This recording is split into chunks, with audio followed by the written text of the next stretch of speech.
Yeah, I think that introduction covered everything well, so I'm not going to spend too much time on this slide. If anyone wants to contact me, my Twitter's there, brains933 email address, and also if you ping me in on the swap card app, I'll be about all day anyway. So feel free to ping me there. Let's get rid of this. And just for anyone who has OCD, my desk is an absolute mess. So I'm sorry, you're just going to have to deal with it, unfortunately. So make myself smaller. So this is where we're going to be working for the most part. I'm going to be going through and doing some demos of RF attacks. Usually I try and do these talks with the expectation of no prior knowledge required. I am still going to try and do this, but I don't have a lot of time to go through and do a preamble of, okay, what's RF, what's frequency, all that stuff. So hopefully I'll just try and explain things as and when I get to them. And again, hopefully you don't need to know anything to see how these attacks work. So hopefully we'll all be okay. Quickly going through what I've got on the desk. This here is the circuit that we're going to be attacking. So this is our victim device, effectively. And this is just a simple remote control circuit. Now, I'm using lights to demonstrate when a signal goes off and when it doesn't. So just in case anyone has any photosensitivity issues or any issues with flashing lights, I'm going to make sure not to strobe them or do anything like that, but just I'm using flashing lights just so you're aware. But whenever I press a key fob, you can see that I've got red, blue, green, and yellow, and each of them corresponds to a different signal. So that's the device that we're going to be abusing. The kit that I'm actually using is things like this. So this is an RTL SDR. This is a software-defined radio device. It's a little USB device you plug into your computer and it lets you to view signals and capture them. Something like this is what an attacker would typically use because these are quite cheap. They're about 20 quid or so. To transmit our signals, I'm using this. It's a Hack RF1. An attacker typically won't use something like this just because they're expensive. This is about £100 or so for one of these, and generally an attacker is going to make these devices throwaway. So this is type of device is good for us for testing and tinkering and breaking things. An attacker isn't really going to use something like this, typically. They're probably more likely to use something like this. This is a little device that I made on the B-Sides London badge from a few years ago. And it's cheap, it's throwaway. I mean, you can make about 5 or 6 of these devices for about £20. It's just an Arduino and a little transmit module. They preload these with their attacks, stick them near the device that they want to attack, and away they go. This I'm going to talk about a little later on. Same with these. So the first attack that we're going to look at is called a replay attack. And it works very much like it sounds. You capture a signal and you replay it at a later date. So in this case, I would hit that and I want to capture that signal and repeat that action. A common defense that companies use whenever they are presented with this device is vulnerable to such an attack, they usually give the excuse or the argument, no, that's not possible because my device, the communication is encrypted. That does not help you here. Because the way that these devices work, especially remote control devices, they have a physical effect in the real world. So me as the attacker, I don't need to see what's in the packet of information. I just need to see the effect.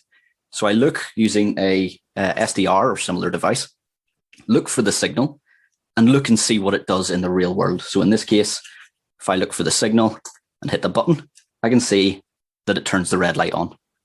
That's all I need to know. I don't need to know what is inside that packet of information. I just need to be able to see its results. So let's actually have a look at what this looks like. And for this, I'm going to take away my face. And we will go to here. Now, hopefully you can still see the desk okay. So if I just light that up. Yeah, there we go. So this is a little tool called Universal Radio Hacker. And it's fantastic for people who are wanting to get into fiddling about radios and stuff like that and attacking things, because this is almost like the equivalent of a script kiddie for radios. It's a really simple tool, and it can be it can be used by anyone. Believe me, if I can use this, anyone can. And it allows you to capture signals and also replay them, and also do some analysis. But I'm not going to cover analysis too much now, because that could be a whole talk in itself.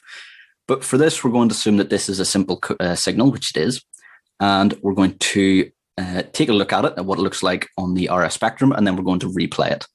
But just before I go to the RF spectrum, you can see here, I've got these labeled blue, green, yellow. These are all the signals that I've captured offline, because I'm trying to avoid falling victim to the live demo demons. So I know that these work and that they're all good. So these are the ones that I've saved earlier. But I'm going to show you what it looks like on the RF spectrum as to when I'm actually trying to capture a signal. So if I get rid of this, there we go. And we'll make you a little bit smaller there. So this is what my SDR is seeing. This is the what the radio waves around us look like. The fuzzy lines that you're seeing there at the minute, that's just background noise. That's just their ambient radiation. And what I would do as an attacker, if I'm looking for a device, I would do a bit of research on the device to find out roughly what frequency it operates on, which is sort of like the address of it. And this is all usually well documented. And for the device in question, this little key fob, I know that it is roughly in the 433 megahertz range, which is quite a common one for remote control devices. And I would watch and wait for the signal. And if I press the button, you can then see that signal. And you can see that's fairly easy to spot. You know, if you're looking for a signal and you're watching for something, you know, you'd be able to find that quite quickly.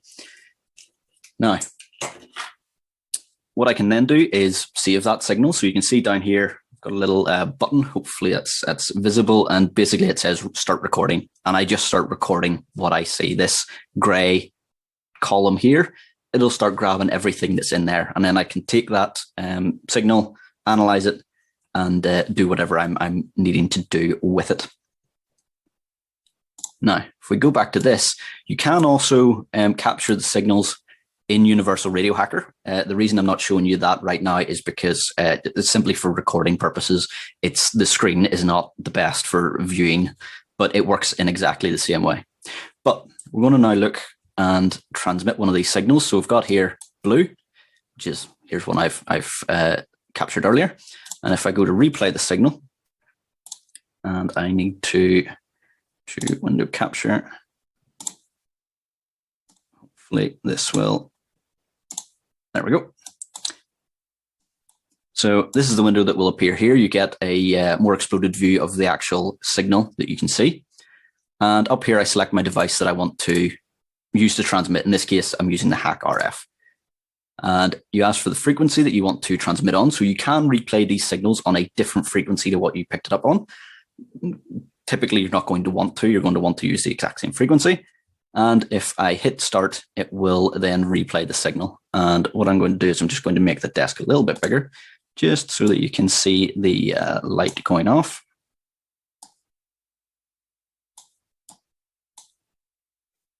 And if I hit run on that, the signal turns on. That's it. Hit it again, and it'll turn it off. It's as simple as that. It really is. Now, I mean, I slowed that down for demonstration purposes, but if I was an actual attacker wanting to do that, you could do that in a couple of minutes. It really doesn't take a long time to do. And a lot of devices are vulnerable to this style of attack. The scariest that would be vulnerable is likes of industrial equipment. So JCBs, diggers, likes of them, cranes.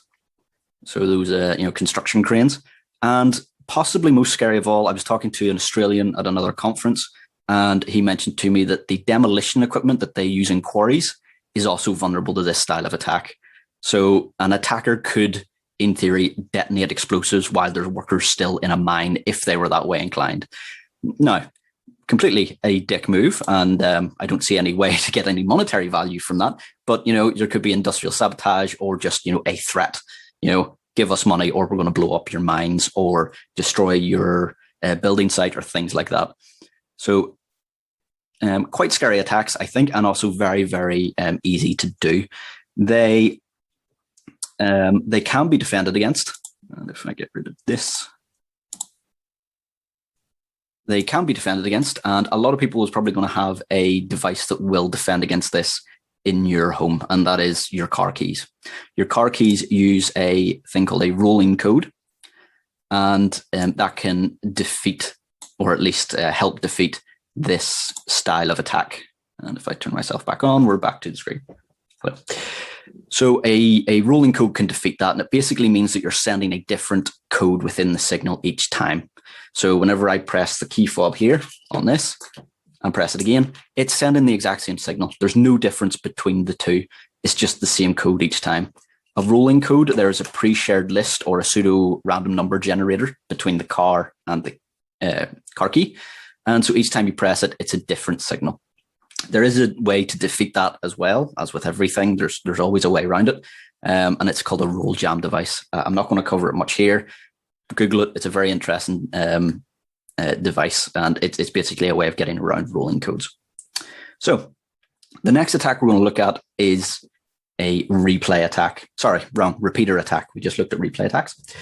A repeater attack is, as it sounds, you take a signal and you repeat it. And it's usually done in real time. It's not a case of you store it and then use it later. This type of attack is commonly used to steal keyless entry, keyless start cars. So you might have seen some of these things where, you know, they run a device near the start of the car, and it then transmits the car key signal to the car opens. And to show you how easy this is to do, I have a little demo here. Anyone who is in amateur radio, I apologize, but yes, I am using Baofangs, which are cheap Chinese radios, and most people in the amateur radio world hate them because they're cheap and a bit nasty. But I have two radios here and a little relay box in the middle. And what this is going to do is quite simply, one of these is going to receive the signal and the other one is going to transmit it. Now, typically, whenever they're doing this, they're going to send and receive on the same frequency. So they're just trying to amplify the signal. For purposes of demonstration, I'm going to go back to the radio, the SDR spectrum that we were looking at earlier, and I've got them to transmit on slightly different frequencies, just so that you can see the actual replay effect taking place. So let's get back to the SDR.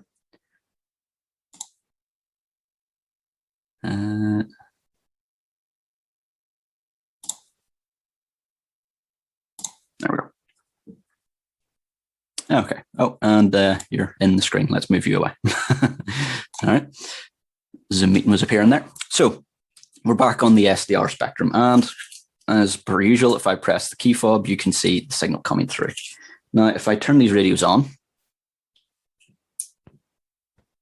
and hopefully don't upset any amateur radio people in the local area, and I press the key fob now,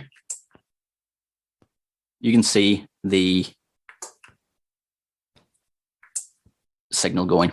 Also, when I'm hitting this, fun thing with electromagnetic compatibility, which is devices interfering with each other, something is disconnecting from my computer when I press this key fob.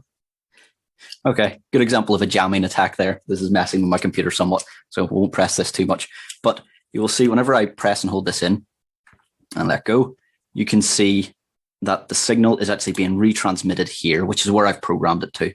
So the original signal happens on frequency 433.92, give or take. And I'm getting it to retransmit on 433.1. That's it. It's as simple as that. You're taking a signal and replaying it. And in some cases, you're amplifying it to give it a bit more range. Again, predominantly used to defend or to steal keyless start, keyless entry cars. But there are other styles of attacks for this, and there is also,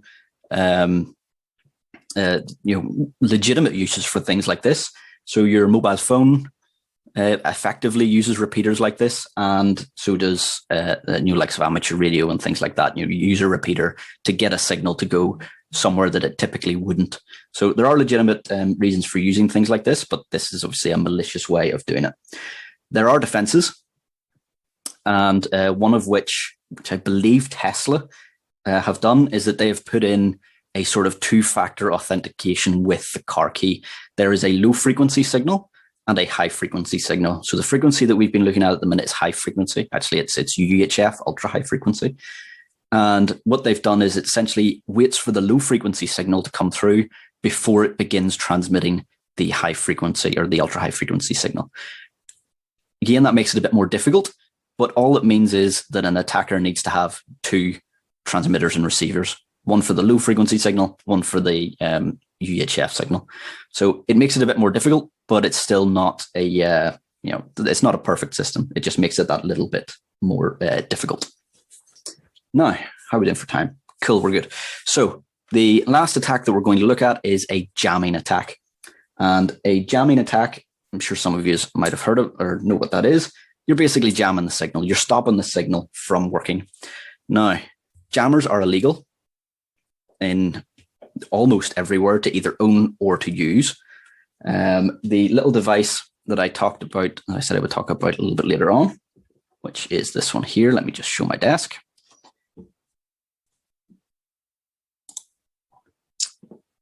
This little one here. This is a commercially bought jammer. Okay, I do have permission to have this, by the way. Before anyone starts calling the FCC, I seen that going in the chat. I do have permission to have this. I am not going to turn this on because this sets off my house alarm. And this is a good example of why these devices are illegal. And it's because they're indiscriminate. If you've ever heard of mines or grenades being called equal opportunities killers, a jammer is the same thing. It doesn't care what signal is on there. It will jam it and interfere with it. Another issue, part of the reason why my alarm system gets set off, is because of a phenomena called harmonics and direct pickup. Don't worry about what they mean. The basic gist of that is whenever you use a transmitter that isn't well designed or well filtered, it will also transmit on other frequencies. So it won't just jam what you think it will. It'll also bleed over onto other ranges and other things. So you don't know what else you might be jamming. And the direct pickup is just electrical cables. Any cable can be an antenna. And a device like this can cause interference on it. And an alarm system, it then triggers it. So that is what a jamming device, a commercial one, can look like. They can get a lot bigger or a lot smaller. There is also discriminate jammers. So there is the... if I get rid of this now, the way to jam like mobile phone signals. Some of you may have heard of the American military around Area 51 when they were doing the Area 51 raids, or they were attempting to do the raids. A lot of people started losing signals and they noticed drones about. And what they were doing is, I believe it's called a Stingray Attack, where they set up essentially a mobile phone tower and they have a predefined list of devices that they allow on that tower to communicate. So it's effectively jamming. It's stopping some devices communicating and letting others through, but it's discriminate. It's very targeted. Those kind of jamming devices are legal under the right circumstances, but generally speaking, most jamming devices are illegal. So for our very last demonstration, just going to make that a little bit smaller.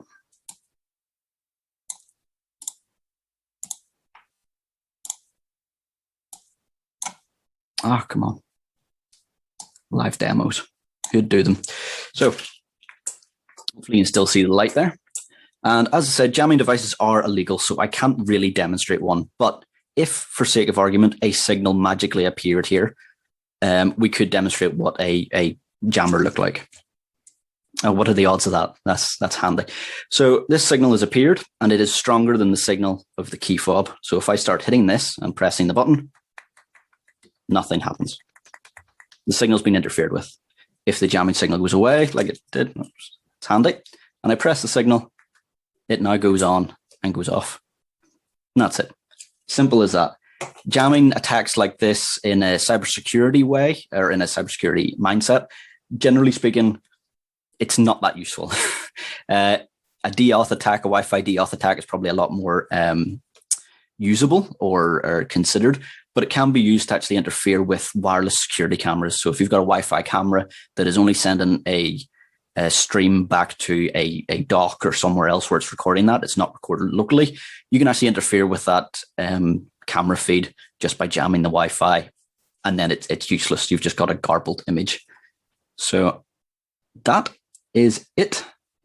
A little bit rushed, but I think we got there in the end, and no demons came in So hopefully that's all good. And if I get back up this and move myself back over, hide the old picture of myself. Any questions from that? Okay, let's see. Is there any questions? None have come in yet. There was a... That's good. I'm fine with that. There was great discussion going on in the chat, though. Yeah, I've seen the Spaceballs reference. Yes, just throw a thing of jam at it. That's it. That's all you need to do.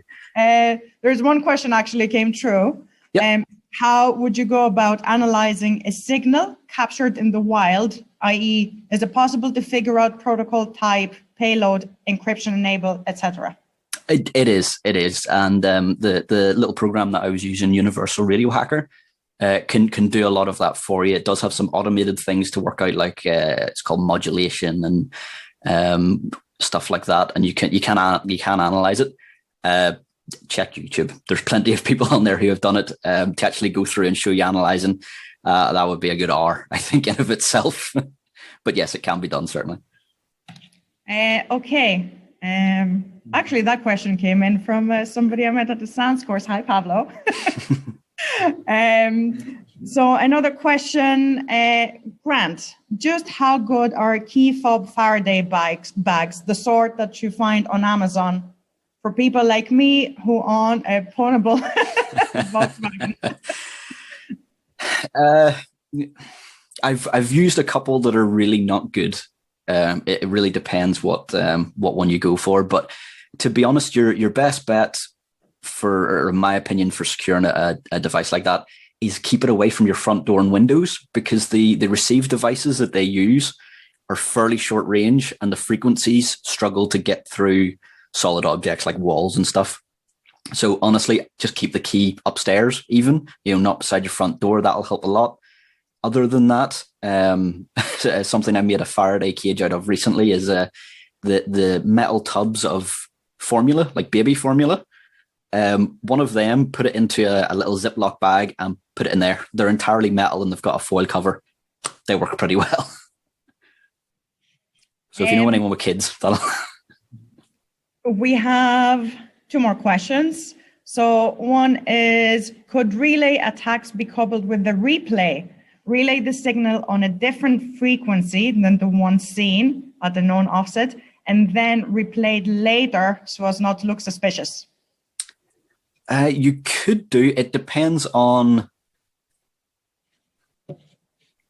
Yeah, I mean, you could do it. It depends on what it is you're trying to attack, because, as I said, the replay and relay attacks are sort of used for two different scenarios. One is in real time to try and get around the likes of things that maybe have like time clocks or stuff like that to try and stop you from replaying a signal. Whereas a replay signal, if it's the same signal each time, you can just save it and keep it until whenever. It'll never expire, as it were. But yeah, you can sort of do a combination of the two. We have a few more questions, loads of questions. That's good. People were listening then. That's good. The next one is, what resources would you recommend for learning more about this sort of thing? YouTube, to be honest. There are plenty of channels. I can't remember what they are. I will look them up after the thing and I'll put them into the chat. But there are plenty of people who know way more than me, who do some really great YouTube videos. Hack Spy, I believe they're called, is a blog website. They've got lots of stuff on there as well. Yeah, they're all pretty good. Okay, I think we'll just have one final look in case there's any final questions. We asked this one, we asked this one, we asked this one, we asked this one. No, if there's, I guess we can give everybody maybe one more minute in case something comes up. Sure. I've seen someone asking about the software for the waterfall. It's Cubic SDR, but I think someone else put others in the chat that you can use. They're all the same for viewing the waterfall.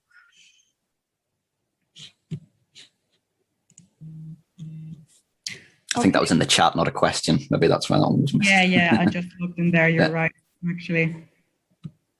I've got screens open everywhere, so I'll lose a different chats open for other things. Okay. Awesome. There's no more questions coming through. So you get 3 minutes back, Grant. You can go and socialize. Yep. I'll go get a cup of tea. Thanks very much for your talk. It was really interesting. And now I finally know what I can do with the SDR that I won at some competition last year. There you go. Yep. Now you know. Brilliant. Thanks very much. All right. Thank you. Bye.